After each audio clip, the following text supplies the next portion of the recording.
Welcome back to watching Business Morning on Sunrise Daily right here on Channels Television. We head to the commodity space now with the Chief Executive Officer of Financial Derivatives Company, Mr. Bismarck Rewane. Mr. Rewane, good morning and thank you for joining us. Good morning and thanks for having me. Yeah, so first of all, a worrying matter. FAAC was released yesterday for the month of May, and we saw a drop from 2.1 trillion naira in April to 1.143. That is worrying, especially at a time when we are talking about minimum wage and we want the states to do even more. Well, that's a disturbing trend because the average FAAC share in the last 6 months has been infinitely higher than what it was. Coming down to 1.1 or 1.2 trillion naira this month is quite disturbing because it means the revenue that we thought we had actually brought in has actually come under control. It's actually falling again. That is dangerous when you talk about affordability and sustainability, when you're talking about minimum wage. So one has to look at it and see exactly what is going on. But it's not far-fetched. One, in that companies have been declaring losses due to forex losses, and therefore you can only tax profits. Oil production has fallen, and so the petroleum profit tax have actually gone. Thirdly, the contribution of NMPC to the consolidated fund has actually dropped. So when you put all of this in together, and you now begin to see the threat to macroeconomic stability when revenue, which we thought we had put under control, is falling, and growth itself is not rising. So on two fronts, the growth equation and the revenue equation, Nigeria is beginning to fall behind. That's a very dangerous place to be at this point in time. Yeah, obviously, because we could hear states saying, yes, they got 388.42, which is obviously not up to what they had, and was looking for how they can free up funds, to be able to meet up with the demands of labor. I mean, this could be another hindrance. Yes, it is, because the way to look at it is not just in a question of affordability. Once you increase wages and there's no increase in productivity, it becomes inflationary. And the inflation factor, which is key, when you have inflation today at, we are projecting that it's going to come in at about 34.32. If inflation above 12% is considered growth retarding, inflation above 18 or 20% is actually debilitating. And inflation above 30% could be actually destructive to value and output. So these are the things that we have to take into consideration when analyzing the situation we're in. So one, we are in a very difficult spot in terms of time of negotiation, cost of living crisis, a currency in turbulence, and at the same time we are trying to create consensus, political consensus in the arrangement that will make this country work smoothly. And talking of inflation, FDC sees an increase of 0.63% for the month of May to 34.32. So, I mean, this obviously is going to fit into the questions or the requests of the unions again. I think inflation has more to do, inflation really is partly an issue that comes in minimum wage negotiation, but inflation as a factor erodes income, erodes purchasing power. It makes a country less competitive, and it also, begins to undermine confidence of investors. So let us not take inflation as a seasonal affair, which has to do mainly and only with the minimum wage discussion. It is, when you look at it, what we saw in the last month or two was the inflation beginning to moderate. In other words, the pace of growth of inflation, increase in inflation, has started to slow down. But now, guess what? The stoking factors, money supply growth is back up above 73%. Currency in circulation has also increased. The price of diesel has gone up to 1,200. The exchange rate is a little bit stable, but not totally under control.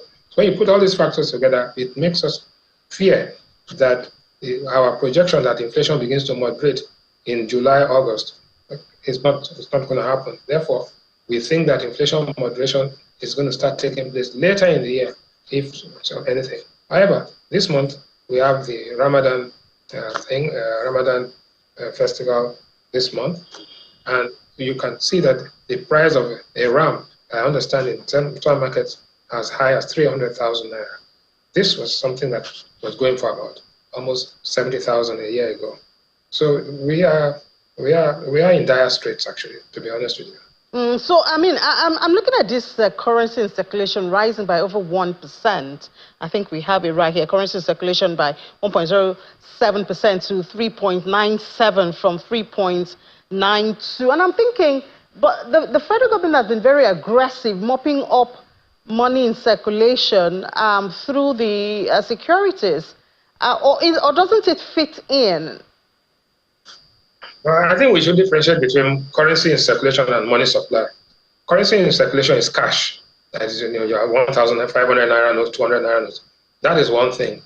But it comes to about almost 3.9 trillion naira.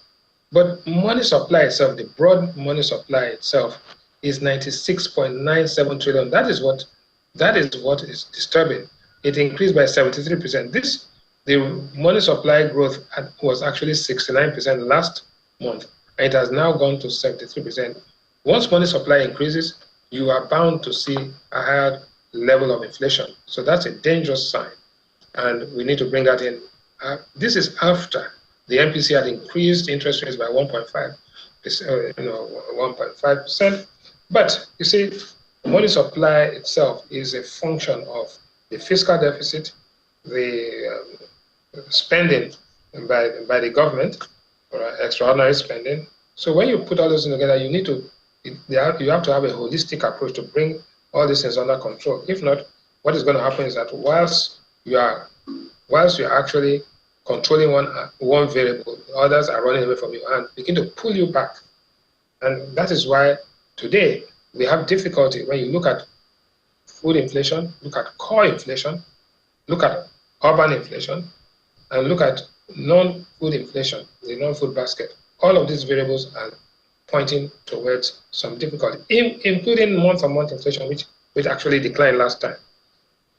So we are in a precarious situation right now, and it calls for all hands being on deck to ensure that we can bring this in under control. Failure to bring inflation under control over an extended period could be not only economically debilitating, but also can create political instability if you're not careful. So, Mr. Rewane, do you see this pointing to that question or conversation about more coordination between the fiscal and the monetary authorities? Fine, we've been seeing the hike in interest rates, and as at last month, we were, trying to be happy, seeing that the rate of increase is reducing.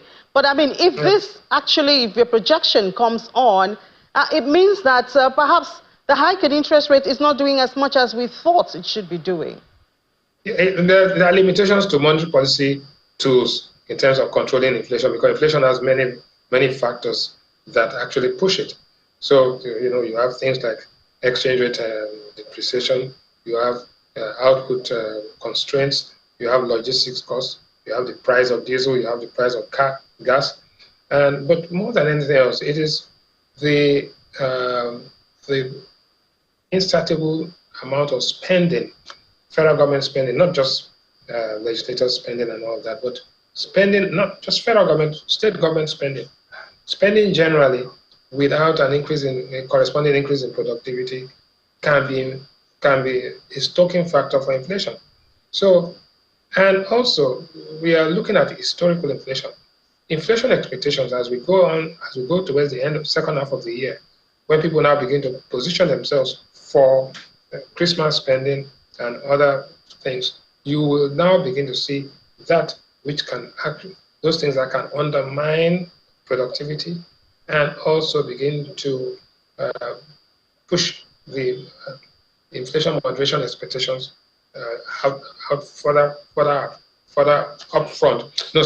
further out. So what we need to do is that in discussing this minimum wage review, right? And don't forget, there's a big difference between minimum wage review and general wage review. What we are talking about is minimum wage law. Policymakers must consider the wider implications of this increase in wages without a corresponding increase in productivity, and the fiscal stimulus package, which is being announced right now, which is also supposed to soothe and act as a social safety net for the vulnerable people in society. So there are so many things so many balls flying in the air, juggling, right? So the federal government of Nigeria, the monetary policy, the investment policymakers, and the fiscal policymakers need to have a coordination, need to coordinate these things very quickly. And one, douse false expectation. There are a lot of people who have expectations that the country is very rich and the country can afford it.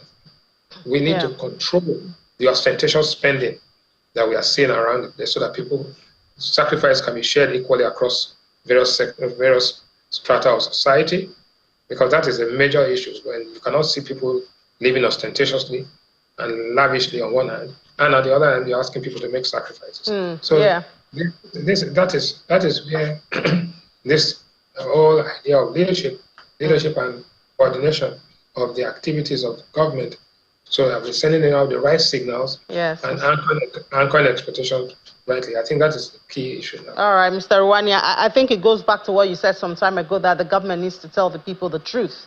When the people know there's the truth, then they'll know what to sacrifice. But thank you so much, Chief Executive Officer. Truth is in short supply right now. Chief Executive Officer of Financial Derivatives Company, thank you so much for your thoughts this morning.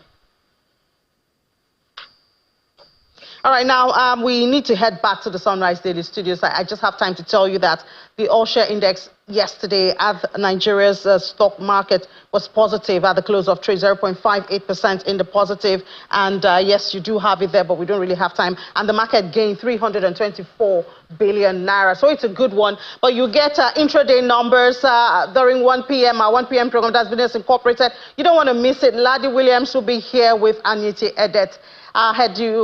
Let's head back now to the Sunrise Daily Studios.